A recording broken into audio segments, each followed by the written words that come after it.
YouTube, welcome back. Dub Digital Crypto News, Macro Trends. Give me a subscribe if you appreciate that content. I'm trying to give you the hottest crypto content on the internet. Wanchain, Wandalorians. What's up? I know I just did an update for y'all, but I gotta bring you another one. Something momentous happened. Something historic. Something unprecedented. You know how I always talk about that 5.0 Wanchain release? You know how I always talk about 5.0 is right around the corner? Well, it's here. It's released, y'all. The day we have been waiting for is finally upon us. Wandalorians, mount up. Let's pull up the charts.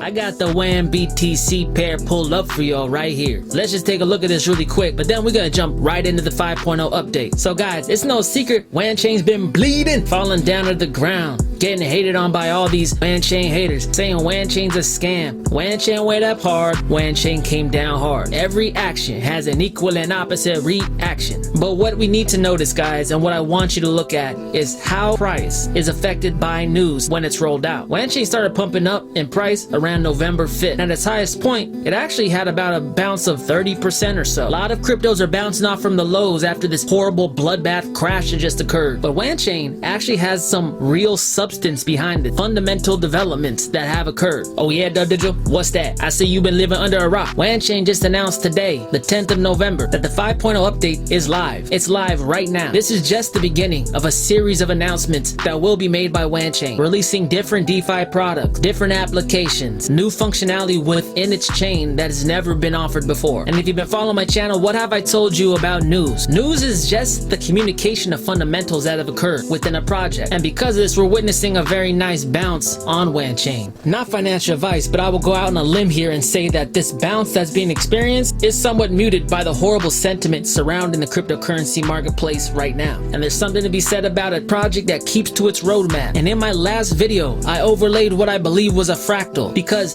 past performance is not a predictor of future results. However, it can be used as a roadmap. And history does not repeat itself, but it oftentimes rhymes. When overlaying this fractal, it is my opinion that Wanchain is on the cusp of a breakout. We will break the launchpad once again, which I believe is spurred by this big 5.0 release. We should start seeing some big moves in Wanchain, and not only because of hype, not only because of FOMO, but because of actual delivering on a promise laid out in a roadmap. That's what I like to see. That's good project management, y'all. But you know what? I didn't bring you 2 video updates in 1 week just to talk about price. We're gonna get into the fundamentals here, because that's what's really important. That's the meat and potatoes. So let's go and dig into it deep so we understand what the heck is 5.0, why is it significant, and what it means to you and your investment in Wanchain. All right, here we go, y'all. Let's get to the 5.0 update. That's why y'all clicked on this video, isn't it? But if you want to read the actual Medium post released by Wanchain as of today, November 10th of 2020, click down below. Dub Digital, what the heck is Wanchain 5.0? Why the heck you bringing me this, man? I just want to know Wanchain's going to the moon. I just want a Lambo. Price is cool, but all price really is a reflection of fundamental. If you understand where a chain's going, it's easier to conceptualize within your head why Wanchain might have thousands upon thousands of % gain in this next coming bull run. So let's do a little reading.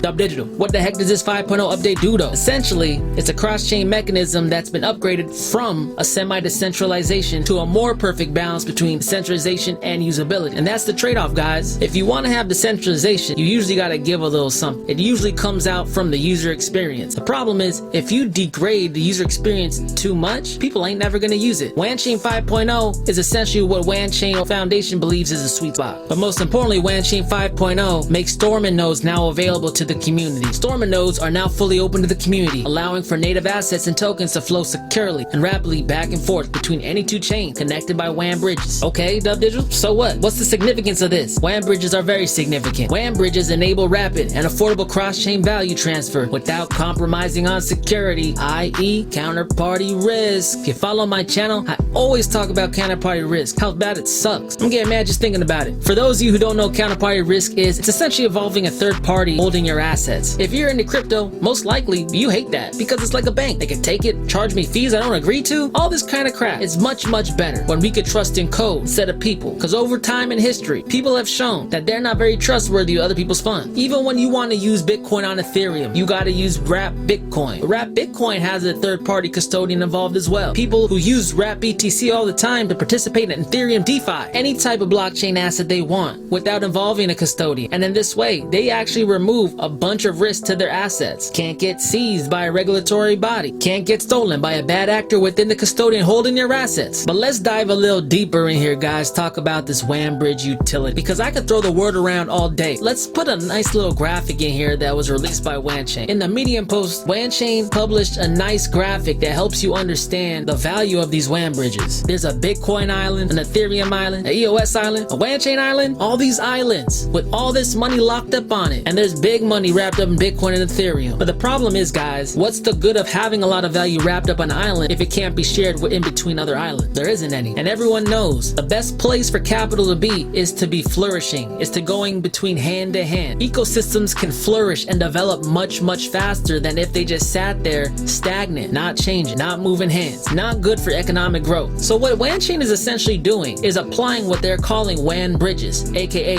storming groups. This allows Bitcoin value to move over to Ethereum easily and in a decentralized manner. It allows Ethereum value to go over to EOS to move to Wanchain, and vice versa, back and forth in any combination you want. This is valuable stuff, guys. But what essentially Wanchain is doing is becoming the glue between huge protocols like BTC, like ETH, like EOS, and Wanchain has conveniently inserted itself right in the middle of it and made itself integral to the passing of value back and forth. Getting so excited I can't breathe. My throat. And as value gets passed back and forth, and the barriers of entry become less and less, more people are going to enter DeFi because it'll become actually practical to use. These bridges are also known as storming groups. Each storming group or bridge consists of 21 storming nodes. Think of them like the pillars holding up the bridge, keeping them afloat. Essentially what they're doing is providing initial liquidity. If you want to run a storming node, you have to deposit a minimum of 10,000 WAN, because by having a financial stake within the ecosystem pretty much deters them from acting against the ecosystem. Why the heck would you attack your own funds? Cool, but digital, but you gotta pay to be a node operator? What the heck is that? Well, just like in any blockchain, guys, node operators are paid in fees in exchange for securing the network from the transactions ran across the bridge that they help support. But let's jump a little bit more into that incentive model that I'm talking about.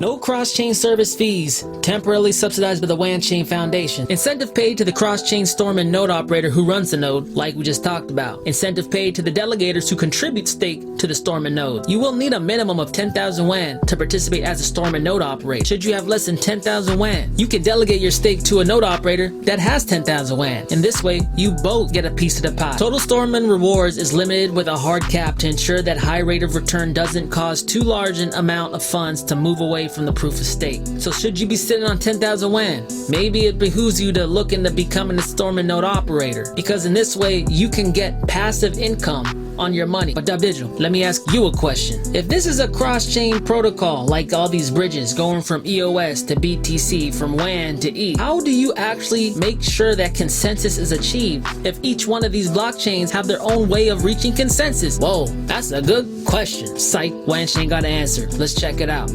Based on the idea of signatures consensus, we combine the verification of cross-chain information with the management of locked accounts. Specifically, the storming node verifies the cross-chain transactions first on the original chain locally, then generates a corresponding signature share, and afterwards sends to the destination chain. Once the number of signature shares exceeds the 2/3 threshold, it means that storming nodes working as storming group have reached consensus on that cross-chain transaction, thus triggering the generation and release of the cross-chain assets on the chain at the end of the WAN bridge. Let me break it down for you. The storming node acts as an intermediary. It essentially is monitoring two chains at one time and ultimately performing what an exchange would do, what the wrap BTC custodian would do. It's just done by code, not simple stuff. And there's a reason these updates took a very long time. There's a lot to take in, guys. There's a lot of good news. But some of the stuff that I'm most excited on is this is just the first announcement from Wanchain. 5.0 update was simply a catalyst for an avalanche of press releases that is about to hit the DeFi space. Let's talk a little bit about the cross-chain DeFi dApps headed our way. But before I get into that, FYI guys, a new version of WAN Wallet Desktop will be released on November 11th. The public election of Storming nodes will begin this week. We got WAN Swap that I talk about all the time, but I be straying from the point. Let's get back to it. We got WAN Swap. This is the one I'm most excited about. What essentially is a cross-chain DEX. Today, guys, we just have a bunch of DEXs that are compatible with some coins, some protocols. You can get some here, some you can't. I've been looking for the master DEX where I can get everything and not share none of my information, because I hate that. I hate Uncle Sam getting up in my shorts, knowing how much stuff I trade on Coinbase. Ain't none of their business. And thankfully, WAN Swap is right around the corner. Most importantly, I get to maintain my privacy and I get to maintain my assets, never exposed to a third party. Then we got WAN Token Farm, which is essentially a cross-chain DeFi farming liquidity protocol, similar to what you would do in like a Uniswap. Essentially, you deposit liquidity and get a yield from that. And in the investing world, when you use money to make money like this, we call that passive income. And then, guys, we're going to be looking forward to the release of WAN Lend, a decentralized lending protocol. Awesome stuff, guys. We're really seeing Wanchain start to flesh out its ecosystem, come into its own.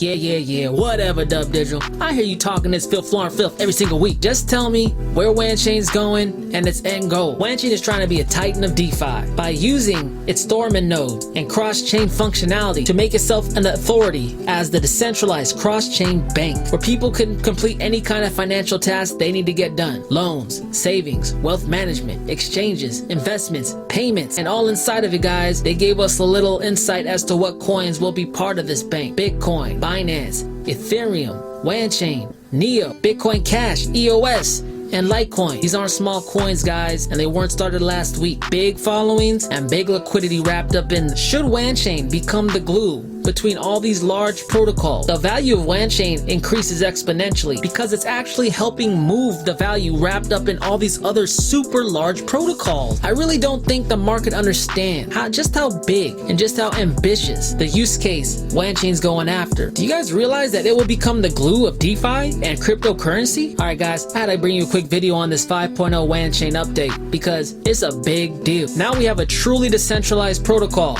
that can bridge assets between Bitcoin, Ethereum, EOS, and Wanchain. While the majority of the market probably doesn't realize the significance of this, that's why you follow my channel. Always remember, guys, fundamentals is a spark that ignites price action. If you appreciate the content, give me a like, comment, subscribe. Dub Digital, crypto news, macro trends. I'll talk to y'all later. Peace.